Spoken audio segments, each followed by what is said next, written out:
Friends, this is lucky from Maxbhi.com। Friends, क्या आपके Realme 6 Pro का डिस्प्ले मिडल फ्रेम डैमेज हो गया है? Worried of high repair cost of your smartphone?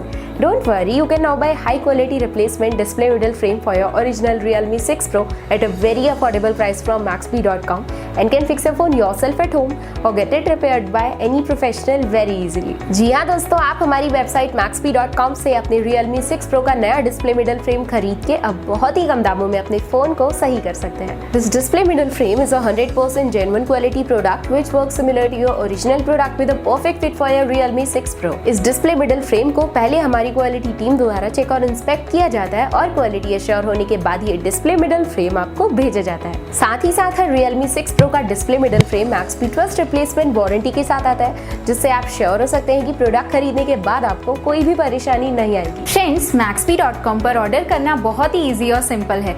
हमारी वेबसाइट Maxbhi.com पर अपने प्रोडक्ट को सर्च करें और प्रोडक्ट पेज पर जाकर बाय नाउ पर क्लिक करें। अपना नाम, मोबाइल, एड्रेस फिल करें और ऑर्डर पर क्लिक करें। ऑर्डर क्लिक करने के बाद आप हमारे सुपर सिक्योर पेमेंट पेज पर आ जाएंगे, जहां आप ऑलमोस्ट हर तरह से पेमेंट कर सकते हैं, जैसे कि यूपीआई, नेट बैंकिंग, क्रेडिट और debit cards, wallets etcetera. Once your payment is done and your order is processed, it will be safely packed and dispatched within 1 or 2 days। और हाँ गाइस, शिपिंग बिल्कुल free है, so you just have to pay for the product and nothing else। आपके order की सारी updates और tracking details regularly आपको आपके ईमेल और फोन पर भेजी जाएगी, जिससे आप अपने ऑर्डर का स्टेटस जान सकते हैं। Maxbhi.com पिछले 6 सालों में अपने हजारों हैप्पी कस्टमर्स को फोन पार्ट्स डिलीवर कर चुका है और ये गिनती डेली बढ़ रही है। सो वेट मत करिए, अभी ऑर्डर करें और चल रहे special cashback and heavy discounts का फायदा उठा के अपने फोन में लगवाएं बेहतर क्वालिटी पार्ट्स, वो भी कम दामों में।